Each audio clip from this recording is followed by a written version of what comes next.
गत 29 तारिख दिन राज्य सरकार कैबिनेट निष्पत्ति अनुजाई नवेम्बर मास 14 तारिख में आदिवासी जमी बिक्री संशोधन प्रस्ताव को सरकार संपूर्ण रूपे प्रत्याहार करथिबा बेले जनजाति भाषार सुरक्षा पर कमिशन गठन चारिटी भाषा को संविधान अष्टम अनुच्छेद में सामिल पर संकल्प लघु वनजात द्रव्य सर्वनिम्न सहायक मूल्य स्थिर कर सरकार क्रय करने और जनजाति तालिकार 168 कोटी जाति को जोड़ा केन्द्र को सुपारिश करने आदि निष्पत्ति नहीं। यही परिप्रेक्षी में ओडिशार आदिवासी मानकर हितर सुरक्षा पाई अहरह संग्राम कर आदिवासी महासंघ ओडिशार राज्यस्तरीय कर्मकर्ता माने एक प्रेस वार्तार आयोजन करी सरकार आदिवासी जमी विक्रय प्रस्ताव प्रत्याहार को आदिवासी महासंघ ओडिशार अहरह आंदोलन फल बोली कहवा संगे संगे पूर्वर विभिन्न उपाय आदिवासी जमी जेपरी भाव में अण आदिवासी पाखक चली जाइछि यार विधिवत तदंत करी दोषी मान विरुद्ध कार्यानुष्ठान सह उक्त जमी गुड़ी पुणी आदिवासी मान पाखक फेरे आने दाबी करने सह जनजाति तालिकार 168 जाति जोड़ा प्रस्ताव को मध्य तार्किक उपाय समालोचना करिसेंती। रेस्पॉन्स स्वरूप सरकार सेटा को अंडू कर सरकार प्रत्याहार कर दे एई गत कैबिनेट डिसीजन सेटा आदिवासी महासंघ एक सफल उपायन एवं समस्त आदिवासी महासंघर सदस्य मान धन्यवाद एवं ता सहित आहरी गोटे कथा कहवाक चाहूँगी केवल से विड्र कले हेनी कार्यकारी करने पड़ो कार्यकारी मतलब है विगत दिन में जिते जमी फ्रॉडुलेंटली नि ठकिक नि फेरा जाओ बहुत है जिलापाल माने सब कलेक्टर माने आरटीसी माने एवं गवर्नमेंट कमिशनर या रिव्यू करूना कौन सी डाटा मेंटेन करूना जहाँफल बहुत फ्रॉडुलेंटली निया जमी नियम जो 2004 जो संशोधित नियम होता आखिठार मारी सरकार कोल्ड स्टोरेज रखी एवं तार कौन जमी रिस्टोर करूना एक नंबर दुई नंबर है जे आमर जो जाति समस्या रही 169 जाति को एक नवीन पट्टनायक कहते जे आम भारत सरकार को पठे आदिवासी मान्यता मिल प्रकृत में गोटे भुआ बुलेगा गोटे धुआड़िया कथा यहाँ गोटे आमर सेमती 169 नुआ जाति कौन से आदिवासी नहांती इटा गोटे समस्या सृष्टि करछंती फोनेटिक वेरिएशन एवं स्पेलिंग रो खेल सरकार जोटा शब्दर खेल फोनेटिक वेरिएशन रो खेल खेलुचंती गोटे जाति को विभिन्न नामकरण करी गोटे जाति को विभिन्न स्पेलिंग रे विभिन्न अक्षर लिखि कहउचंती आदिवासी नुहे ता सर्टिफिकेट दउनांती एवं सेटा दिल्ली को पठै देइछु जेंतो भुइया समाज गोटे कंपोजिट समाज गोटे समाज यदि पूरा आदिवासी हबो नले पूरा अण आदिवासी हबो पट्टा अनुसार कई आदिवासी ही जाए अण आदिवासी ही जाए गोटे समाज जिते नोटिफाइड हुए से पूरा समाज नोटिफाई होता है तेणु किए कौन पट्टा लिखला पट्टा अनुसार जाति दबा दबा जो डिटर्मिनेशन सरकार तक बंद कर द्वितीय जो ग्राम सभा रिसेंटली आमर आशा स्पेशलियम जो माने करने जाऊँगी ग्राम सभा को पूरा पूरी सुदृढ़ करा जाओ ग्राम सभा को संपूर्ण रूपे सुदृढ़ करने जी माने आईन अच्छी भारत सरकार संविधान में सेटा दिया जाओ ग्राम सभा को एब्सोल्युटली कौन सी पावर न दिया जाए केवल minor mineral minor forest produce minor water bodies ऊपर किछि पावर दउचंती किंतु अन्य जते पावर जमी जमा किंबा आउ माने डेवलपमेंट ऊपर जते क्षमता दवा के दउनांती तार ऊपर सरकार ध्यान रखे सर जमीन से को कोटा देइछन जो जमीन से सरकार ठकी से को कोटा देइछन से कोटा प्रमाण पत्र कोन अछि कथाटा ठीक रे बुझा पड़लानी बोझ जो जमीन एसिंदी आपण तेरो ठकी सरकार कौसुंदी आपण तार प्रमाण पत्र कोन किछि देइछन सरकार जो जमीन नैछंती जदि सरकार को कथा कहबा ताहले खणी खादान ऊपर जल भंडार ऊपर जो जमीन नैछंती सेटा होची गोटे जमी ताकू यथेष्ट कंपेनसेशन विस्थापन नीति ठीक रे अनुसरण करि ना से गोटे कथा दुईटा दिग आ गोटे दिग होची सर्वसाधारण जमी नै जाइछंती आदिवासी ठारू अण आदिवासी वर्ग जो जमी नहीं जाइछंती से जमी कथा कहूँ सेटा ठकिक एमती कौन आईन नथिला जे आदिवासी जमी जे तार झील बाहर हम किए मेडिकल रे माने ट्रीटमेंट हम कि कौन जमी को लेवलिंग कर से तार जमी बिक्री कर सबुति सरकार स्कीम बनई आईटीडीएस माध्यम एवं ता पिला पाठ पढ़िया स्कूल खोली तेणु आब्सोल्युटली जेते जमी विगत दिन जाइए मिछ ना सबू जमी फेरिया होची ଏବଂ ତାର ଉପରେ ସରକାର ନିଘୋଟ ନିଦରେ ଶୋଇଛନ୍ତି, ଜମି ଫେରାଉନାହାନ୍ତି। ସାର୍ ଆଗାମୀ ପଦକ୍ଷେପ କ'ଣ ରହିବ? ଆମର ଯେଉଁ 8 ତାରିଖ ଯେଉଁ ମହାସଂଘର ଯେଉଁ ରାଲି ହେଲା, ରାଲି ପରେ ପ୍ରାୟ ଆମର ସମସ୍ତ ସଦସ୍ୟମାନେ ଆକ୍ଟିଭଲି କାମ କରୁଛନ୍ତି। ସେମାନେ ଗାଁ ଗହଳିକୁ ମଧ୍ୟ ପହଞ୍ଚିଗଲେଣି ଏବଂ ସରକାରଙ୍କର ଏଇ ଯେଉଁ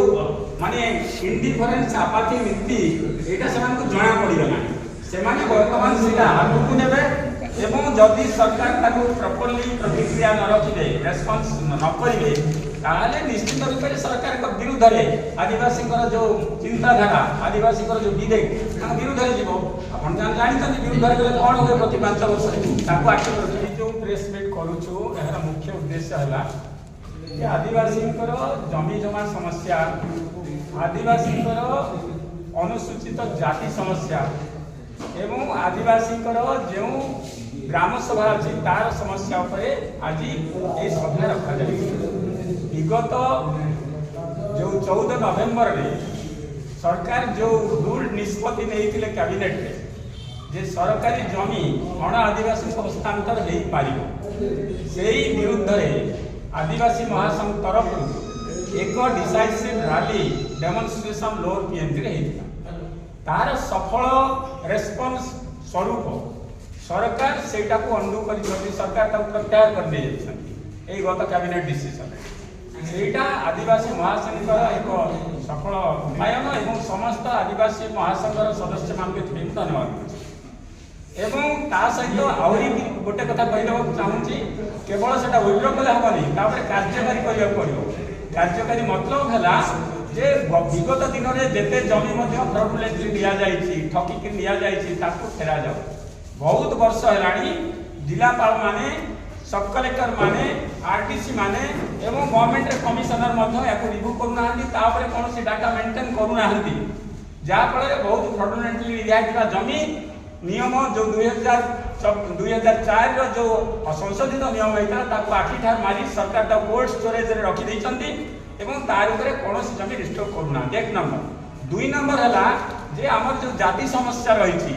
169 ଜାତିକୁ ଏକ ନବୀନ ପଟ୍ଟନାୟକ କହୁଛନ୍ତି ଯେ ଆମେ ଭାରତ ସରକାରଙ୍କୁ ପଠାଇ ଦେଇଛୁ, ଏମାନଙ୍କୁ ଆଦିବାସୀର ମାନ୍ୟତା ମିଳିବ। ପ୍ରକୃତରେ ଏହା ଗୋଟେ ଭୁଆଁ ବୁଲେଇବା, ଗୋଟେ ଧୂଆଳିଆ କଥା। ଏଇଟା ଗୋଟେ ଆମର ସେମିତି 169 ନୂଆ ଜାତି କୌଣସି ଆଦିବାସୀର ନାହାନ୍ତି। এটা ଗୋଟେ ସମସ୍ୟା ସୃଷ୍ଟି କରିଛନ୍ତି। ଫୋନେଟିକ୍ ଭେରିଏସନ୍ ଏବଂ ସ୍ପେଲିଂର ଖେଳ, ସରକାର ଯେଉଁଟା ଶବ୍ଦର ଖେଳ, ଫୋନେଟିକ୍ ଭେରିଏସନ୍ର ଖେଳ ଖେଳୁଛନ୍ତି। ଗୋଟେ ଜାତିକୁ ବିଭିନ୍ନ ନାମକରଣ କରି ଗୋଟେ ଜାତିକୁ ବିଭିନ୍ନ ସ୍ପେଲିଂରେ ବିଭିନ୍ନ ଅକ୍ଷର ଲେଖି କହୁଛନ୍ତି ଆଦିବାସୀ ନୁହେଁ, ତା ସାର୍ଟିଫିକେଟ୍ ଦେଉନାହାନ୍ତି ଏବଂ ସେଟା ଦିଲ୍ଲୀକୁ ପଠାଇ ଦେଇଛୁ। ଯେହେତୁ ଭୂଇଁଆ ସମାଜ ଗୋଟେ କମ୍ପୋଜିଟ୍ ସମାଜ, ଗୋଟେ ସମାଜ ଯଦି ପୁରା ଆଦିବାସୀ ହବ ନହେଲେ ପୁରା ଅଣ ଆଦିବାସୀ ହବ। ପଟ୍ଟା ଅନୁସାରେ କେହି ଆଦିବାସୀ ହେଇଯାଏନି କି ଅଣ ଆଦିବାସୀ ହେଇଯାଏନି। ଗୋଟେ ସମାଜ ଯେତେବେଳେ ନୋଟିଫାଏଡ୍ ହୁଏ ସେତେବେଳେ ପୁରା ସମାଜ ନୋଟିଫାଏ ହେଇଥାଏ। ତେଣୁ କିଏ କ'ଣ ପଟ୍ଟାରେ ଲେଖିଲା, ପଟ୍ଟା ଅନୁସାରେ ଜାତି ଦବା ନବା ଯେଉଁ ଡିଟର୍ମିନେସନ୍ ସରକାର ତାକୁ ବନ୍ଦ କରନ୍ତୁ। ତୃତୀୟରେ ହେଲା ଯେଉଁ ଗ୍ରାମ ସଭା ରିସେଣ୍ଟଲି ଆମର ଆଶା ସ୍ପେଶାଲିୟମ ଯେଉଁ ମାନେ କରିବା ପାଇଁ ଯାଉଛନ୍ତି, ଗ୍ରାମ ସଭାକୁ ପୁରାପୁରି ସୁଦୃଢ଼ କରାଯାଉ। ଗ୍ରାମ ସଭାକୁ ସମ୍ପୂର୍ଣ୍ଣ ରୂପେ ସୁଦୃଢ଼ କରିବା ପାଇଁ ଯେତିକି ମାନେ ଆଇନ ଅଛି ଭାରତ ସରକାରଙ୍କର ସମ୍ବିଧାନରେ ସେଇଟା ଦିଆଯାଉ। ଗ୍ରାମ ସଭାକୁ ଆବସଲ୍ୟୁଟଲି କୌଣସି ପାୱାର ନ ଦିଆଯାଇ କେବଳ minor mineral, minor forest produce, minor water bodies ଉପରେ କିଛି ପାୱାର ଦେଉଛନ୍ତି, କିନ୍ତୁ ଅନ୍ୟ ଯେତେ ପାୱାର ଜମି ଜମା କିମ୍ବା ଆଉ ମାନେ ଡେଭଲପମେଣ୍ଟ ଉପରେ ଯେତିକି କ୍ଷମତା ଦେବା କଥା ଦେଉନାହାନ୍ତି। ତାର ଉପରେ ସରକାର ଧ୍ୟାନ ରଖୁଛନ୍ତି। ଜମି ନେଇଛନ୍ତି ସେ କୋଉ ପଟା ଦେଇଛନ୍ତି? ଯେଉଁ ଜମି ନେଇଛନ୍ତି ସରକାର ଠକିକି ସେ କୋଉ ପଟା ଦେଇଛନ୍ତି? ସେ ପଟାର ପ୍ରମାଣପତ୍ର କ'ଣ ଅଛି? କଥାଟା ଠିକରେ ବୁଝା ପଡ଼ିଲାନି ବୋଧେ। ଯେଉଁ ଜମି ନେଇଛନ୍ତି ଆପଣଙ୍କ ଠାରୁ ଠକିକି ସରକାର କହୁଛନ୍ତି ଆପଣ, ତାର ପ୍ରମାଣପତ୍ର କ'ଣ କିଛି ଦେଇଛନ୍ତି? ସରକାର ଯେଉଁ ଜମି ନେଇଛନ୍ତି, ଯଦି ସରକାରଙ୍କ କଥା କହିବା ତାହେଲେ ଖଣି ଖାଦାନ ଉପରେ, ଜଳଭଣ୍ଡାର ଉପରେ ଯେଉଁ ଜମି ନେଇଛନ୍ତି ସେଇଟା ହେଉଛି ଗୋଟେ ଜମି, ତାକୁ ଯଥେଷ୍ଟ କମ୍ପେନସେସନ୍ ବିସ୍ଥାପନ ନୀତି ଠିକରେ ଅନୁସରଣ କରିନାହାନ୍ତି। ସିଏ ଗୋଟେ କଥା, ଦୁଇଟା ଦିଗ। ଆଉ ଗୋଟେ ଦିଗ ହେଉଛି ସର୍ବସାଧାରଣ ଜମି ନେଇଯାଇଛନ୍ତି। ଆଦିବାସୀଙ୍କ ଠାରୁ ଅଣ ଆଦିବାସୀ ବର୍ଗ ଯେଉଁ ଜମି ନେଇଯାଇଛନ୍ତି ସେଇ ଜମି କଥା କହୁଛି, ସେଇଟା ଠକିକି ମଧ୍ୟ ନେଇଛନ୍ତି। ଏମିତି କୌଣସି ଆଇନ ନଥିଲା ଯେ ଆଦିବାସୀ ଜମି ଯେ ତାର ଝିଅ ବାହାଘର ହବ, କିଏ ମେଡିକାଲରେ ମାନେ ଟ୍ରିଟମେଣ୍ଟ ହବ, किंवा कौन जमी को लेवलिंग करिवो एथि से तार जमी बिक्री करिवो एटा सबुति भी सरकार स्कीम बनैछन्ती आईटीडीए माध्यम रे एवं ता पिला पाठ पढ़िया में स्कूल खोलिछन्ती तेणु एब्सोल्युटली जेते जमी विगत दिन जाइछि मिछ आरे सबु जमी फेरिया होछि एवं तार ऊपर सरकार निघोड़ निघोड़ सोइछन्ती जमी फेरौना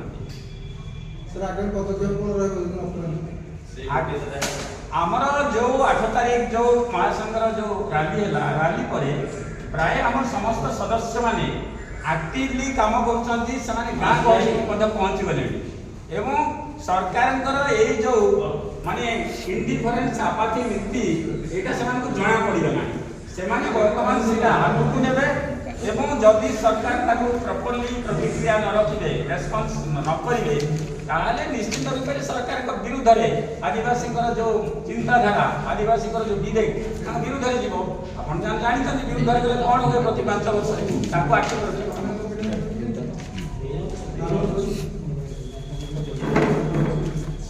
आउ भी कहते कि और जोड़ এখন তো আমরা যে और जोड़ आपण परिचय ମୋ ନାଁ ଧ୍ରୁବ କାଲ ଆଦିବାସୀ ମହାସଂଘ ଓଡ଼ିଶାର ଉପସଭାପତି। ଦେଖନ୍ତୁ ଯେଉଁ କାଲି ନିଷ୍ପତ୍ତି ନେଇଛନ୍ତି 5ଟା ନିଷ୍ପତ୍ତି ଭିତରୁ ଯେଉଁ ଜାତି 167 ଜାତିକୁ କେନ୍ଦ୍ର ସରକାର ସେଟାକୁ ଅନୁମୋଦନ କରିକି ସେଟାକୁ ପାସ୍ କରିବା ଯାଏ ଆମେ ଲଢ଼ିବୁ। କିନ୍ତୁ ଆପଣ ଯଦି ଦେଖିବେ ସୋସିଆଲ ଜଷ୍ଟିସ୍ର 2011ର ରିପୋର୍ଟ ଯଦି ଦେଖିବେ ସେ 167 ଜାତିକୁ ସେ ରେକମେଣ୍ଡ କରିଥିଲେ ଆଉ ସେଟା आरजीआई पक्षर करेस्पंडेंस अच्छी किंतु मुख्यमंत्री निज तर स्वतंत्र पत्र 20 सेप्टेम्बर 2022 दिन पुणी रिमांडर देते आम यहाँ दाबी कर कौन होती कि जो 167 जाति रेकमेंड करक्चुअली आम 62 जाति ओडिशा 62 जाति आम अनुसूचित जनजाति अच्छे आम जदि से 167 जाति को लिस्ट को देखा भूया अच्छी नंबर सीरियल नंबर 6 रे किंतु 12 प्रकार जो 40 जन अनुसार अच्छु आम 12टा जाति से इनक्लूड कर से बोले 15 जाति अच्छा 31 नंबर सीरियल रे 22टा जाति अलग देखे रेकमेंड कर आप देखो परजार भी से 55 नंबर सीरियल अच्छी 12टा जाति अन्य जाति देखिए इनक्लूड कर 48 जाति एक्सट्रा होगा तो ये जो भूलटा करा बहुत आम स्वीकार करूनु आम 62 भूल निश्चय भूल कर कहीं आम जो चालचलन रीतिनीति अनुसार सरकार निजे मान्यता भूया सीरियल नंबर 6 रे भूया अच्छी आम खंडा भूया परजा भूया राजकुली भूया एवं पाउड़ी भूया एम चालीचलन अनुसार थी आम डिस्ट्रिक्टा सेम तथा अलग अलग जाति कहीं रेकमेंड कर भूल धरिपुरा तो से जो भूलटा है सहित किसी आम जाली जाति अच्छे रेकमेंड कराई से लिस्ट किसी जाति अच्छा जो मैंने इनक्लूड होना जमती झोड़िया रौतिया ये किसी जाति अच्छे जेनुइन जाति रेकमेंड कर मानी ये आम दाबी।